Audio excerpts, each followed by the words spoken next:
If you haven't heard about the Monty Hall problem, it's basically a situation where you're a contestant playing on a game show, one where the host, Monty, gives you 3 doors to choose from. Behind 2 of the doors, there's a goat. Don't ask me why he chose to put goats, it just means you lose and you win nothing. But behind one of the doors is a car that you get to take home. So anyone can figure out that you have a 2 in 3 chance of losing and only a 1 in 3 chance of winning the car. Since all the doors look the same, there's no way you can tell which is the winning door, so you just randomly pick one, let's say the middle one. Before Monty opens this door that you chose, he goes to open the left door, to reveal that there's a goat behind it. He then tells you that you have the chance to switch your pick to the right door. Will switching make your chances of winning better, worse, or does it not matter? Well, when I first heard of this problem, my thought process started by considering the fact that 2 doors have goats and one of them has the car, so I have a 1 in 3 chance of winning. But now that one of the doors with the goats has been revealed, I can rule out that old probability because now, from the 2 remaining doors, there's one that wins and one that loses. So I concluded that it was a 50-50 chance to win the car.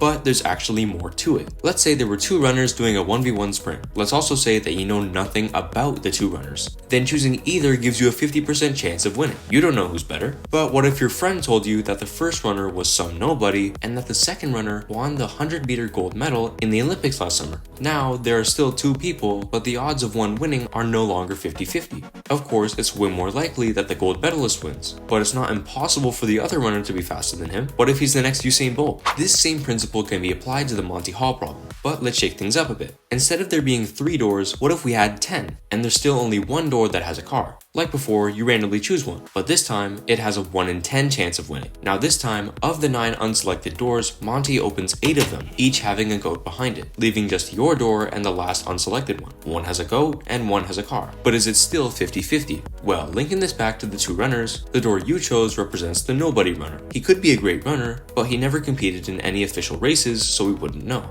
And probably everyone would put their money on the gold medalist runner who represents the untouched door. That was the best among the 9 unselected doors, like the runner was the best among the 9 competitors in the Olympic race. So by that logic, you should switch your pick to the other door, as the odds favor it, but just by how much? Well, a good way to visualize this is to first picture each door with their chance of having the car, 1 in 10, so 10%. Now to make it easier to follow, let's turn each of these 10% into squares of chocolate. Of course, the door you pick will only have 1, but among the unselected doors, each of their chocolate squares are wagered in a poker match. The first door has the best hand, so it wins, and the other 8 doors lose, and so the winning door takes all the chocolate. Turning this back into percentages, your door never wagered its 1 square, so its odds are still 10%. But the other door now has 9 squares, or a 90% chance of having the car. And so to answer the original question, when you pick the middle door, and the left one was revealed to have a goat, the door you chose is the nobody runner, facing off against the gold medal runner who beat the left door in the Olympics and has 2 chocolate squares while the middle door only has 1, meaning the right door has a 2/3 or 66.6% chance of winning, so you should switch to the right door.